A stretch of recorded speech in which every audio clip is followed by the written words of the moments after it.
오늘 함께 은혜 나누실 말씀 마가복음 8장 27절에서 34절의 말씀입니다. 신약성경 마가복음 8장 27절로 34절의 말씀 같이 한 목소리로 합독하시겠습니다. 예수와 제자들이 빌립보 가이사랴 여러 마을로 나가실새 길에서 제자들에게 물어 이르시되 사람들이 나를 누구라고 하느냐? 제자들이 여짜와 이르되 세례 요한이라 하고 더러는 엘리야 더러는 선지자 중에 하나라 하나이다. 또 물으시되 너희는 나를 누구라 하느냐? 베드로가 대답하여 이르되 주는 그리스도시니이다 하매 이에 자기의 일을 아무에게도 말하지 말라 경고하시고 인자가 많은 고난을 받고 장로들과 대제사장들과 서기관들에게 버림받아 죽임을 당하고 사흘 만에 살아나야 할 것을 비로소 그들에게 가르치시되 드러내놓고 이 말씀을 하시니 베드로가 예수를 붙들고 항변하매 예수께서 돌이키사 제자들을 보시며 베드로를 꾸짖어 이르시되 사탄아 내 뒤로 물러가라. 내가 하나님의 일을 생각하지 아니하고 도리어 사람의 일을 생각하는도다 하시고 무리와 제자들을 불러 이르시되 누구든지 나를 따라오려거든 자기를 부인하고 자기 십자가를 지고 나를 따를 것이니라. 아멘. 오늘 함께 봉독한 마가복음 8장 27절로 34절의 말씀을 가지고 주님은 나에게 어떤 분이십니까? 이와 같은 제목으로 함께 말씀의 은혜를 나누겠습니다.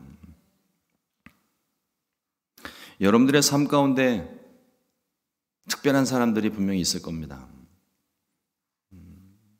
특별히 사랑하는 사람, 특별히 내게 은혜를 베푼 사람, 내가 어려웠을 때 나를 도와줬던 은사와 은인들, 아마 그런 사람들이 한두 분 정도는 꼭 있을 겁니다.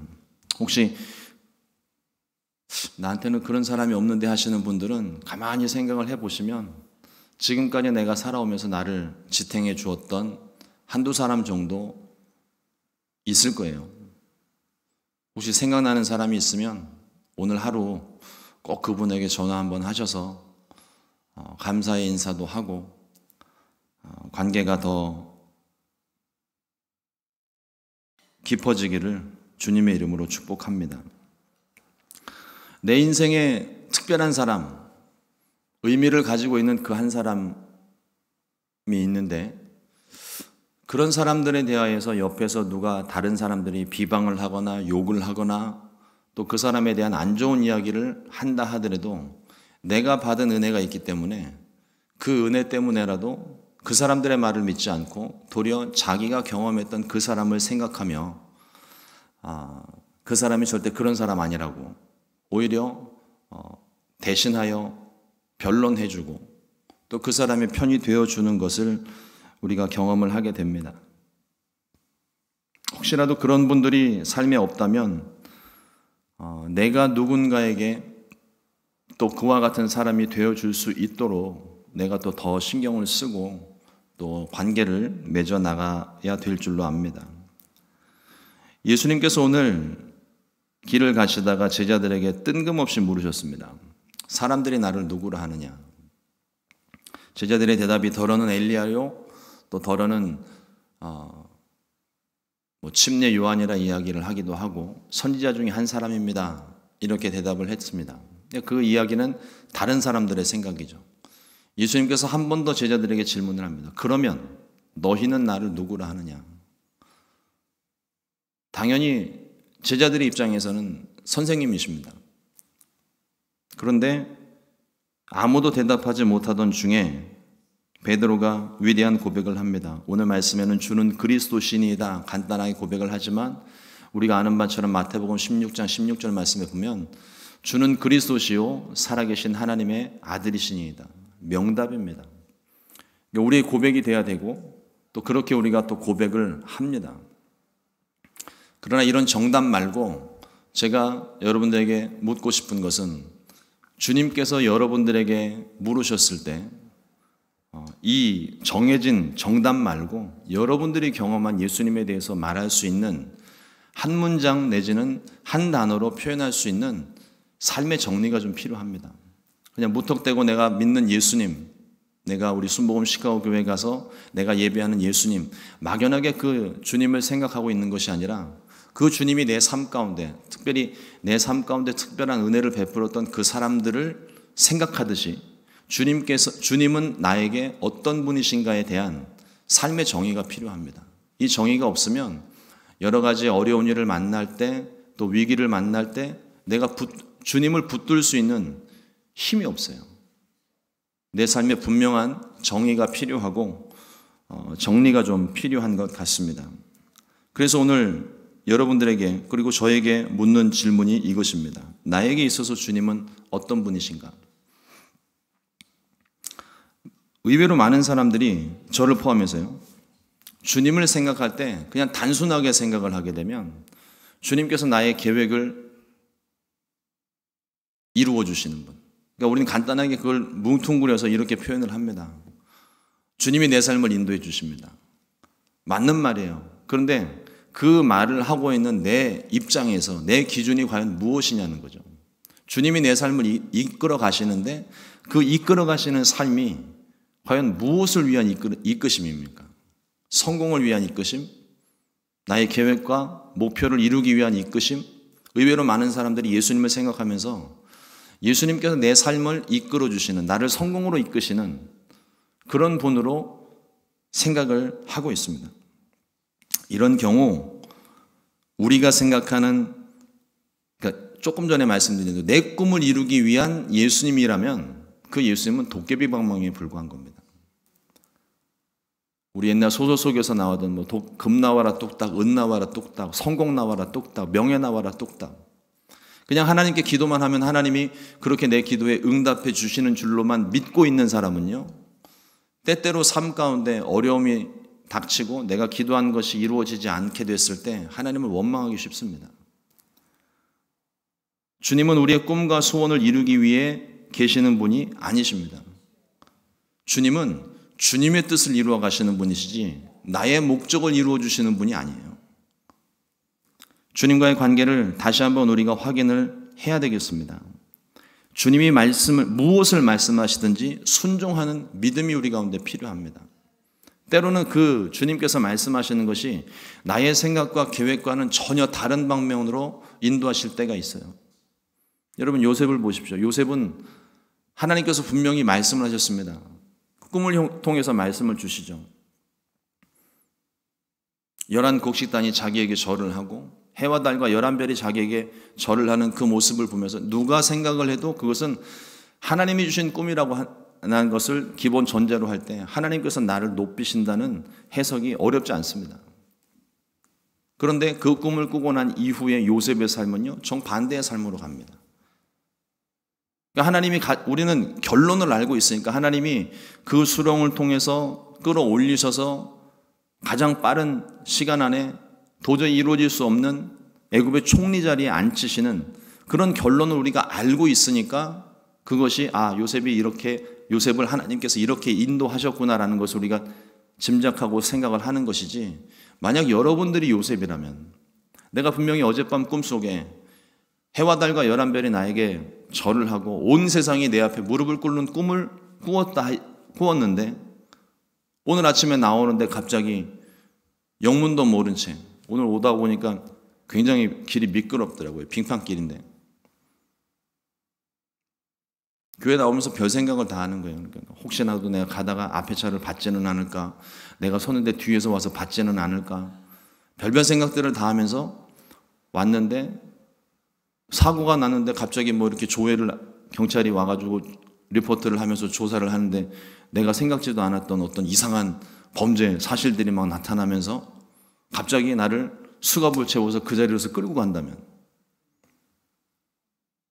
그래서 갑자기 계획에도 없던 교도소에서 들어가서 내가 삶을 살게 되었다면 과연 내가 하나님께 감사하다고 고백을 할 수 있을까요? 우리가 기대하는 건 그게 아니잖아요. 우리 그런 상황이 맞닥뜨리게 되면 우리가 늘 하는 기도가 있습니다. 하나님, 도대체 나한테 왜 그러십니까? 하나님, 이게 도대체 뭡니까? 주님을 위해서 열심히 말씀 전하고 예배하고 또 새벽에 빠지지 않고 기도하러 나가는 이런 길에 왜 갑자기 이런 일이 생긴 겁니까? 그게 단순하게 하나님의 뜻을 묻는 질문이 아니라 원망하고 불평하는 탄식이 쏟아져 나온다는 거죠.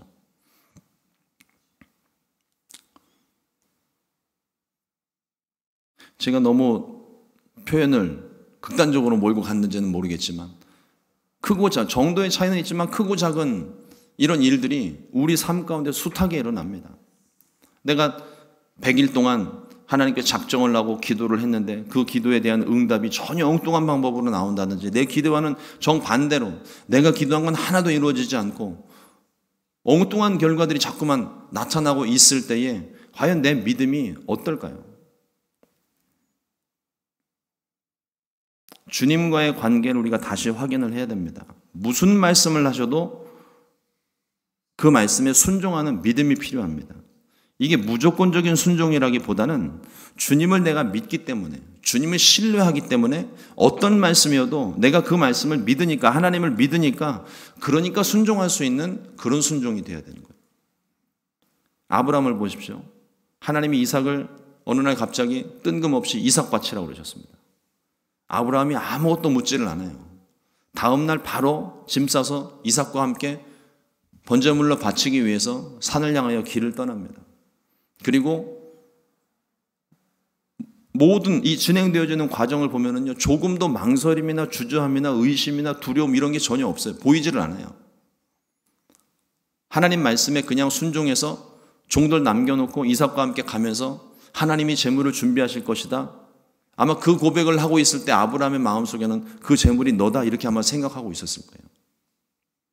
그리고 아들을 포박을 해서 뉘어놓고 칼을 들기까지 조금도 주저함이 없습니다. 왜 그랬을까요? 무조건적인 순종일까요? 직전에 아브라함의 고백처럼 하나님께서 모든 것들을 예비해 두셨다. 하나님을 믿는 신뢰함이 거기에 보이는 겁니다. 그 신뢰가 있으니까 그 순종이 가능한 것이지, 그 신뢰 없이는 무조건적인 순종은요, 나중에 원망만 가득할 뿐이에요. 내가 하나님 말씀에 순종해서 이삭을 바쳤는데 도대체 하나님 이게 뭡니까? 그런 탄식이 나오지 않겠습니까? 우리 기도에 대한 오해가 좀 있는 것 같습니다. 기도만 하면 하나님이 내 기도를 다 들어주십니까? 우리는 그 믿음을 가지고 기도는 하죠. 그러나 하나님께서 우리의 기도에 100% 다 들어주실 책임과 의무는 없습니다. 주님이 우리 기도에 응답하시는 것은 하나님의 뜻 안에서 응답을 하시는 거예요. 몇 번 말씀을 드렸지만 아이가 자기 진짜 칼을 가지고 싶다고 엄마한테 쫓아와서 칼을 달라고 하면 어느 부모님이 그래 사랑하는 아들아 내가 너를 위해서 칼을 내어줄게 하면서 칼을 건네주시는 부모님이 계십니까? 위험하니까 안 된다고 따끔하게 혼을 내서 쓰지 못하게, 정 그렇게 칼이 가지고 싶으면 뭐 종이칼을 만들어 주든지 플라스틱 장난감 칼을 만들어 사주든지 뭐 그렇게 위험한 일을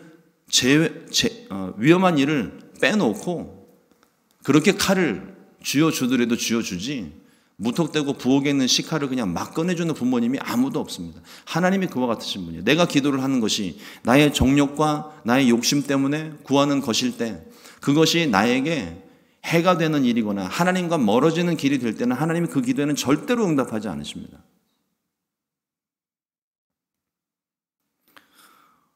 그런데 우리가 하나님께 기도하면 다 들어주신다 이렇게 믿고 기도하는 분들은 기도가 응답되지 않으면 원망하고 불평하고 하나님 곁을 떠나는 일을 조금도 주저하지 않습니다. 그러나 기도는 우리의 소원을 들어주는 마법의 주문 같은 것이 아닙니다.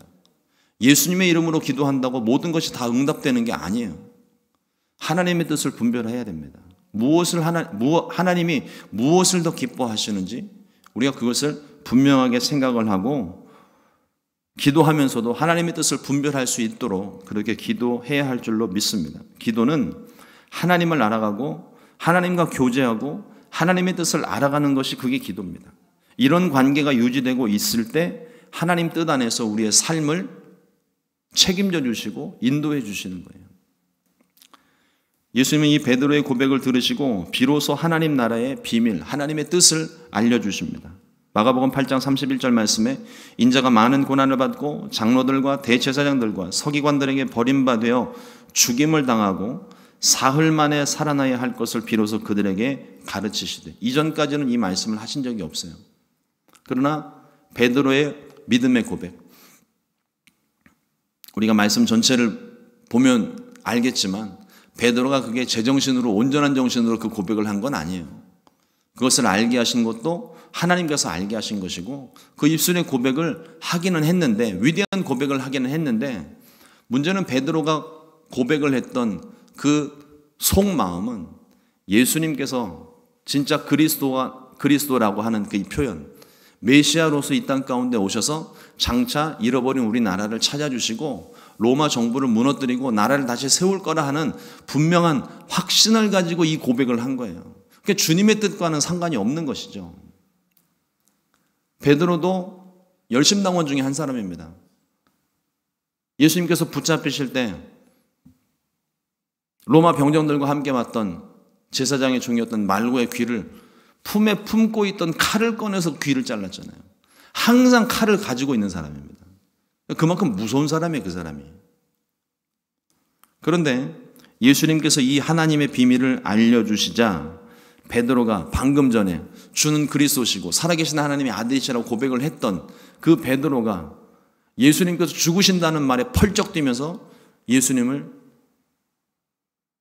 예수님께 오늘 말씀에는 항변했다고 되어 있는데 마태복음에는 간하였다고 되어 있습니다. 이게 어떤 뜻이냐면 예수님을 꾸짖었다는 거예요. 정신 나간 소리 하시지 말라고. 감히 제자가 예수님께, 스승에게 이런 말을 할 정도로 베드로의 혈기가 갑자기 확 올라온 거예요. 그때 예수님께서 베드로를 꾸짖으십니다. 마가복음 8장 33절 말씀에 예수께서 돌이키사 제자들을 보시며 베드로를 꾸짖어 이르시되 사탄아 내 뒤로 물러가라. 내가 하나님의 일을 생각지 아니하고 도리어 사람의 일을 생각하는도다 하시고, 베드로가 생각하는 사람의 일이 무엇입니까? 방금 말씀드린 대로 예수님께서 로마를 물리치고 이스라엘 나라를 다시 세우는 거예요. 예수님께서 왕이 되시는 게 사람의 생각입니다. 모든 유대인들이 다 그렇게 생각을 하고 있었어요. 예수님을 따르던 유대인들이. 하지만 하나님의 일은, 하나님의 계획은 그게 아니라는 거죠. 예수님께서 말씀하신 대로 버림받고 죽임을 당하고 사흘 만에 다시 살아나야 되는 것이 하나님의 일이에요. 하나님의 계획입니다. 사람의 생각과 하나님의 계획이 정면으로 완전 정반대의 방향으로 나가고 있는 거죠. 그러니까 베드로가 마음속에서 분노가 일어나고, 내가 지금까지 3년 동안 예수님을 따라온 게 무엇인가 의심이 들고, 그러니까 화가 나는 거죠. 내 뜻대로 되질 않으니까. 우리는 신앙이 있고 믿음이 있는데 과연 우리의 생각이 하나님의 뜻과 같을까요? 뒷걸음질 치다가 쥐잡는다고 우연의 일치로 정말 내가 생각하는 것이 정말 하나님의 뜻과 일치가 되었으면 좋겠지만, 우리 생각의 대부분은 육신의 일이요, 이생의 자랑이요, 나의 유익에 대한 부분이 전부입니다. 하나님의 일을 한다고 막 쫓아나가다가도 내게 조금만 손해가 오는 것 같으면 안 해요. 내가 조금 몸이 힘들고 피곤해지는 것 같으면 세상 두 쪽 나도 안 합니다. 그게 우리의 생각인 거예요. 나 중심이지 절대로 하나님 중심이 아닙니다. 정말 우연의 일치로 하나님의 뜻과 맞았다 한들 그 하나님의 뜻이 이처럼 베드로가 생각하는 것과 하나님의 생각하는 것이 정반대일 때, 전혀 다른 길로 나가게 될 때, 과연 우리가 하나님의 뜻에 온전히 순종할 수 있을까요?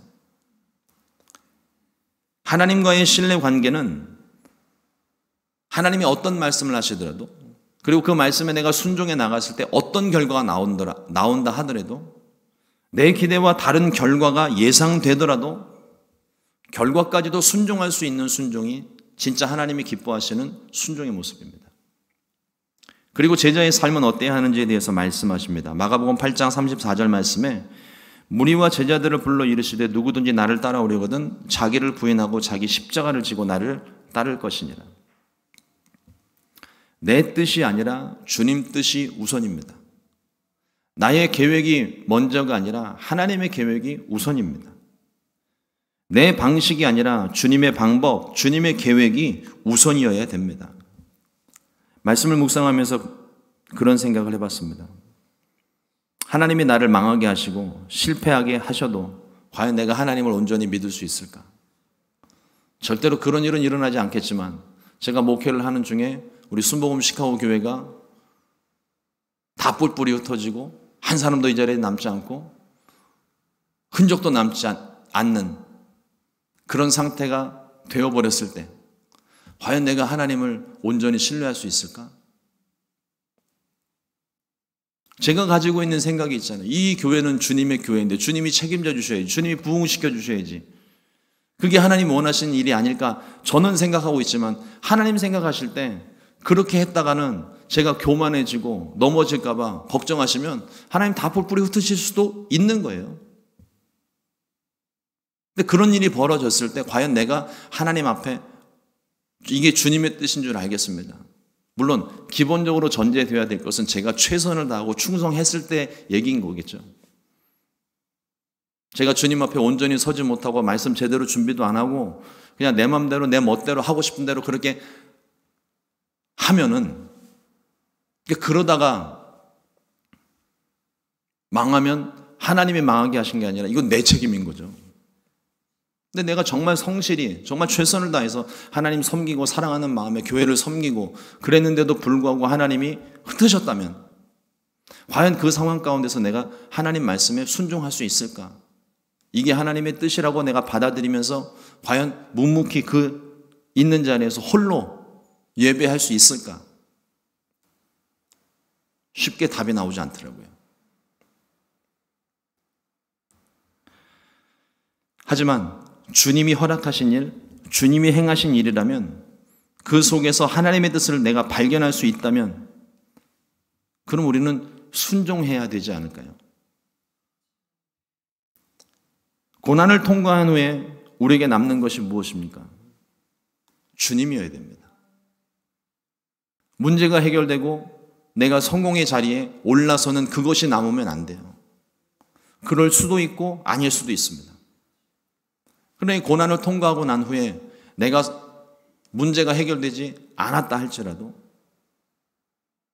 내가 지금까지 기대해왔던 것과 정반대의 길로 나아간다 할지라도 고난을 통과하고 난 후에 내 마음속에 주님이 남아있다면 그러면 그 고난은 패스한 거예요. 하나님이 남아야 됩니다. 내 삶의 성공과 승리만 내가 바라본다면 주님을 절대로 따르지를 못해요. 자기 부인과 자기 십자가를 지는 것은 나의 계획을 내려놓고 내 모든 생각 포기하고 주님 말씀하시는 대로 따라야 된다는 것을 말씀하시는 것입니다.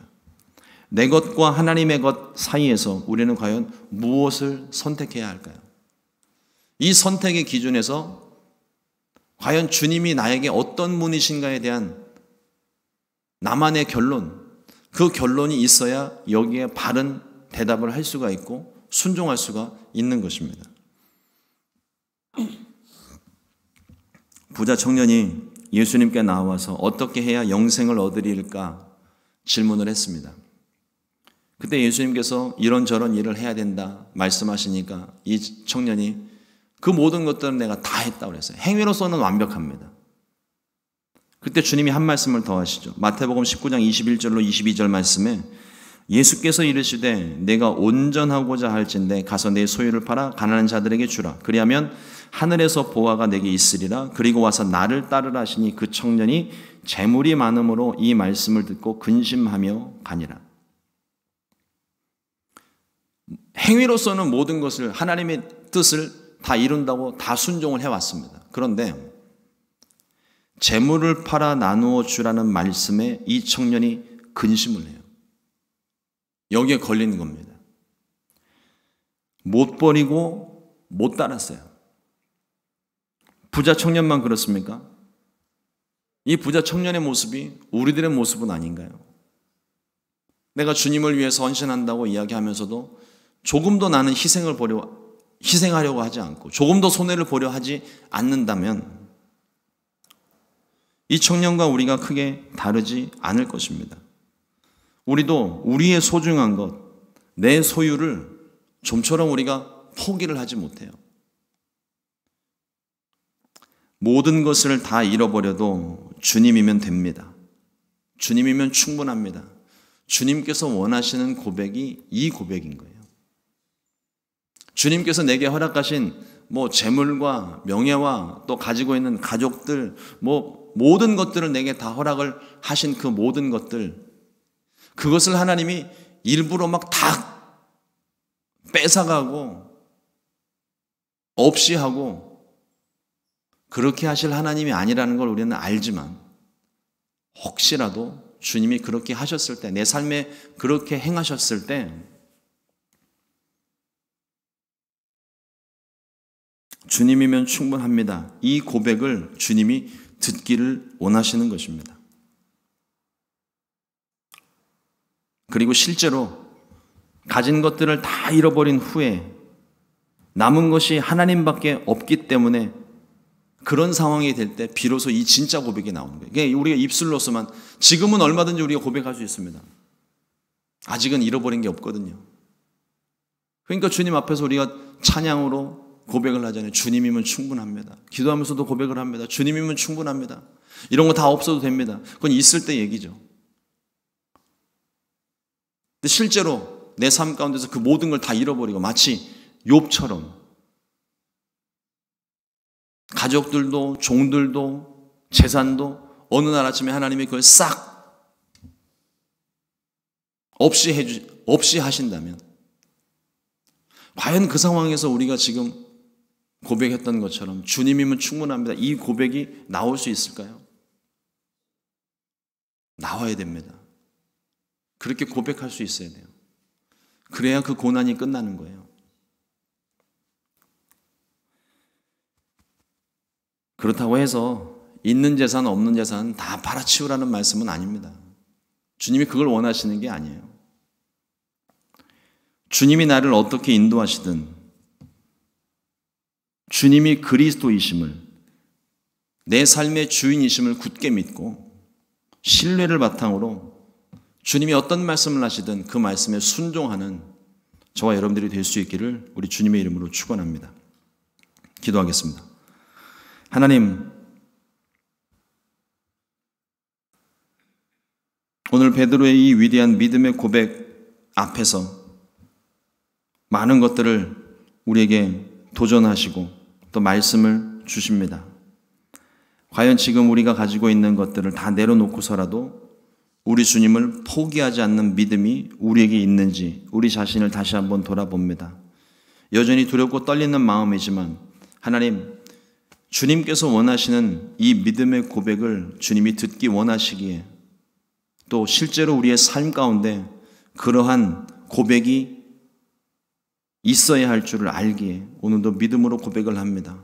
나의 삶 가운데 오직 주님만이 나의 주인이시고 주님이 내 모든 것이고 주님 없이는 살 수 없음을 고백을 합니다. 주님 한 분이면 충분하다는 고백이 우리 마음속 깊숙이 진정한 고백으로 흘러 넘칠 수 있게 우리 가운데 역사해 주시고 믿음을 더하여 주시옵소서. 사람의 일과 하나님의 일 사이에서 갈등하는 연약한 우리들의 모습이지만 그러나 최종적으로 우리가 선택할 수 있는 것, 하나님의 일이 될 수 있기를 원합니다. 주님께서 우리에게 말씀을 더하시고 그 말씀을 통하여 하나님과 더 깊은 신뢰와 신뢰관계가 맺어질 수 있게 해주시며 내가 그 주님을 믿었기에 이 모든 것들이 내게 없을지라도 나는 주님을 선택하겠습니다. 이와 같은 고백을 할 수 있도록 우리의 믿음을 도와주시옵소서. 성령으로 충만하게 해주시고 내 삶 가운데 주님이 어떤 분이신지 보다 더 분명하게 정의하고 분명하게 믿어서 주님께서 어떤 말씀을 하시든 그 결과가 어떠하든 주님이 내 삶의 주인이시고 책임져 주시는 분이심을 굳게 믿고 믿음으로 순종하는 귀한 삶이 되게 인도하여 주시옵소서. 오늘도 하나님 성령으로 충만하기 위하여 주님 앞에 간구합니다. 우리의 생각과 마음 속에 성령님 역사하시고 바른 길을 걸을 수 있도록, 옳은 길을 선택할 수 있도록 우리의 생각과 마음 가운데 간섭하여 주시고, 우리는 그 말씀에 나를 부인하고 나의 십자가를 지고 주님을 따라야 한다는 이 주님의 가르침에 순종하여 말씀에 순종하고 주님 뜻에 순종하는 바른 선택을 할 수 있는 귀한 삶이 되게 역사하여 주시옵소서. 우리 순복음 시카고 교회 가운데 향하신 하나님의 크고 놀라우신 은혜와 그 섭리를 우리가 눈으로 보는 한 해가 되기를 원합니다. 성령으로 충만하게 해주시고 우리가 기도할 때에 하나님의 뜻을 따라 순종할 수 있도록 역사하여 주시옵소서. 오늘도 이 새벽에 주님 앞에 가지고 나온 모든 기도의 제목들 가운데 주님 함께 해주시고 그 기도를 통하여서 하나님과의 관계가 회복되어지고 주님을 더 신뢰할 수 있는, 그리고 그 기도 가운데 하나님의 뜻을 분별할 수 있는 지혜를 허락하여 주시옵소서.